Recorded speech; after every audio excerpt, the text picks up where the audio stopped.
Alors, créer une table de données, justement, on vient de le faire ensemble tout à l'heure, mais rappelez-vous que c'est vraiment se connecter à ces différentes sources de données, qu'elles soient internes ou externes, les charger dans Power BI. Donc, on crée du coup un certain nombre de tables, et ces tables, effectivement, elles peuvent provenir d'une grande variété de sources de données. Donc on peut mixer tout ça, bien sûr, on peut avoir un fichier Excel avec une base de données SQL et couplé à le tableau des devises que vous allez récupérer sur une URL. Voilà, donc ça c'est vraiment aucun problème là-dessus, c'est vraiment une des forces de Power BI, c'est de pouvoir justement créer ces jeux de données qui soient la synthèse de plusieurs types de données qui sont à des endroits différents.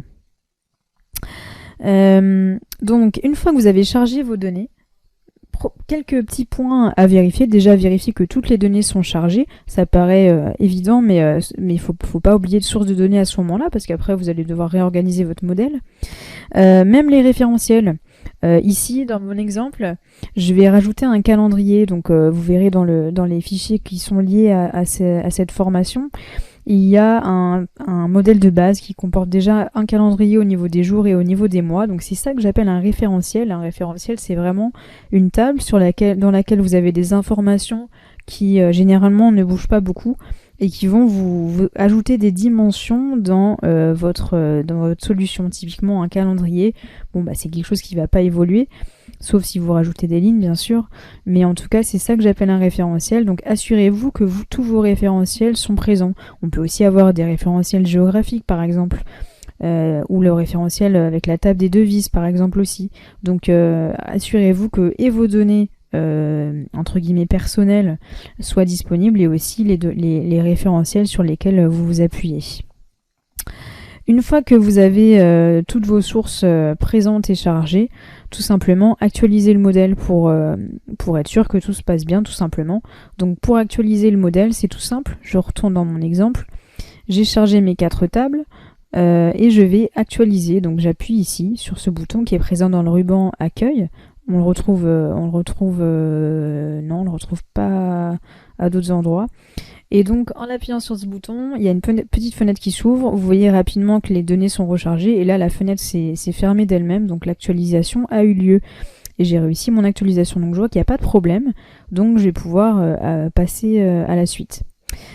Un autre élément à prendre en compte, c'est de bien vous assurer que vos données soient exploitables. C'est-à-dire qu'elles soient sous forme de table de données. Je vais vous donner un exemple pour ça.